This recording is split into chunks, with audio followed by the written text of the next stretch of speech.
Olá, povo de Deus, sábado da 29ª semana do Tempo Comum, 24/10/2020. A nossa reflexão de hoje é a partir de Efésios 4, de 7 a 16 e Lucas 13, de 1 a 9. O nosso trecho da carta aos Efésios é extremamente importante para adentrarmos na realidade da formação das comunidades primitivas. O tema do carisma é fundante, pois somente assumia ministério, ou seja, alguma função de serviço concreto na comunidade, a quem tinha se manifestado algum carisma. Há carismas que não se tornavam ministérios reconhecidos pela comunidade, mas não havia ministério sem carisma.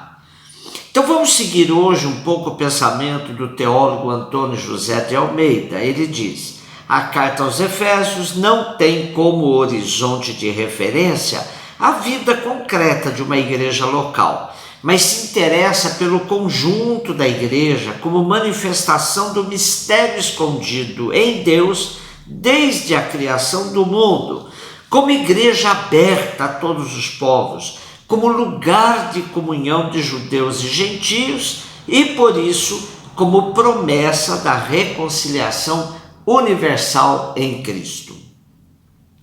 Temos no texto de hoje uma lista de ministérios importantes nas comunidades primitivas: apóstolos, profetas, evangelistas, pastores e doutores. Vejam que a lista comum das cartas paulinas destacam 3 ministérios, todos ligados à palavra: apóstolos, profetas e doutores. Evangelistas e pastores aparecem aqui, podendo ser um indício de que a carta aos Efésios é posterior às cartas paulinas e já apresenta uma comunidade um pouco mais estruturada. Evangelistas provavelmente eram ministros responsáveis por grandes centros que evangelizam uma ampla região.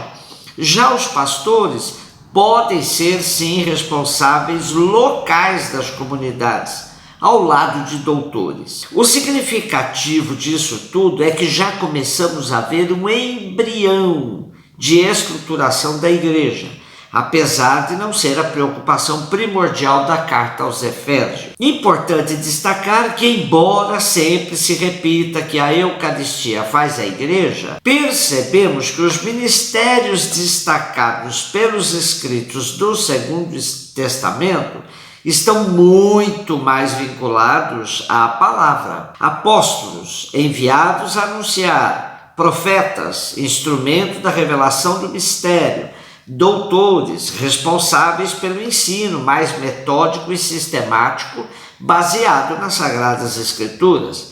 E em torno deste núcleo de ministérios vai se fortalecendo a igreja como corpo de Cristo, rumo à maturidade que se constitui na medida completa da plenitude de Cristo, cabeça do corpo. É a partir dele que o corpo inteiro, bem ajustado e unido por meio de toda espécie de articulações que o sustentam, segundo uma força à medida de cada uma das partes, realiza o seu crescimento como corpo para se construir a si próprio no amor. A carta aos Efésios também aponta a convergência de 2 tendências cristológicas e eclesiológicas, descendente e ascendente, ou seja, um Cristo e uma igreja mais abstratos, universais, que vêm de cima; um Cristo e uma igreja mais concretos, históricos, que vêm de baixo. É possível detectarmos essas 2 tendências, se bem que em Efésios a corrente descendente, que vem de cima para baixo, é a mais abstrata e universal, é a preponderante. Lucas 13, de 1 a 9. Acabamos de sair da reflexão sobre a necessidade de saber ler os sinais dos tempos, e Jesus recebe uma notícia de uma desgraça que acabara de acontecer com seus conterrâneos galileus, que tiveram seus sangues misturados por Pilatos com o do sacrifício que eles ofereciam. E Jesus soma a essa história outra de desgraça para usá-las pedagogicamente. Como diz-nos a tradução bíblica ecumênica, duas declarações paralelas de Jesus tiram a lição de dois acontecimentos trágicos recentes. Segundo o conceito corrente da teologia da retribuição, os que ouviam Jesus entendiam que as tragédias eram castigos divinos infligidos a pecadores. E como eles tinham sido poupados, ou seja, tinham escapado, estavam bem vivos, se sentiam tranquilos, julgando a si mesmo como pessoas dignas e merecedoras disso.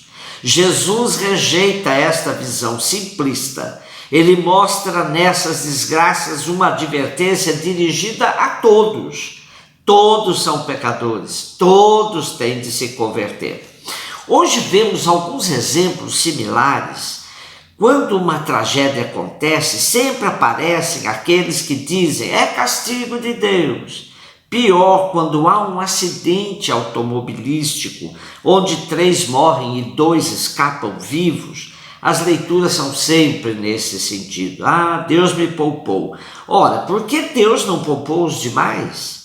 Pela resposta de Jesus, estamos em pé de igualdade no momento da tragédia. E escapar ou morrer não diferencia no campo da santidade um do outro.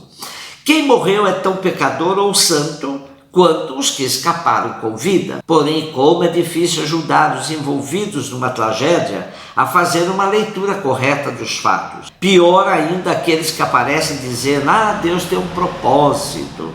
Pois, sendo assim, o propósito de Deus era para que uns morressem e outros seguissem com vida. Jesus nos ajuda a entender que todos devemos buscar nossa conversão e que não devemos nos julgar acima de quem quer que seja.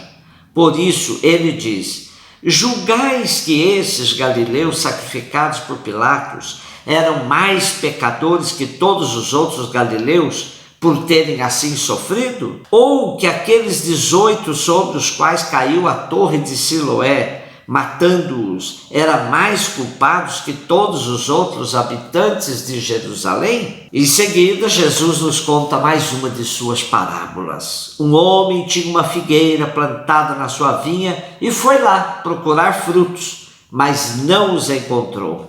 Disse ao encarregado da vinha: há 3 anos que venho procurar fruto nessa figueira e não encontro. Corta! Por que ficaria aí a ocupar lugar na terra?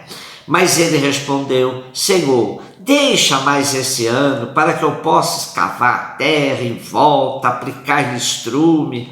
Se der frutos, na próxima estação ficará, senão poderás cortá-la. O sentido da parábola parece até ser bem claro, é um apelo à conversão e já, a urgência da conversão. Também explicita referência a Israel quando se fala da figueira. Essa metáfora da árvore é bastante usada no Primeiro Testamento. O primeiro salmo a compara com um homem justo, que é como uma árvore plantada à beira d'água, dará fruto a seu tempo. Sua folhagem não secará, terá êxito em todos os seus empreendimentos.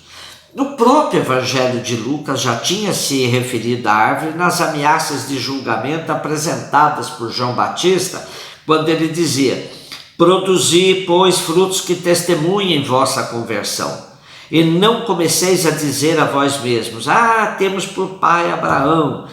O machado já está pronto para cortar a raiz das árvores. Toda árvore que não der bom fruto será cortada e lançada no fogo.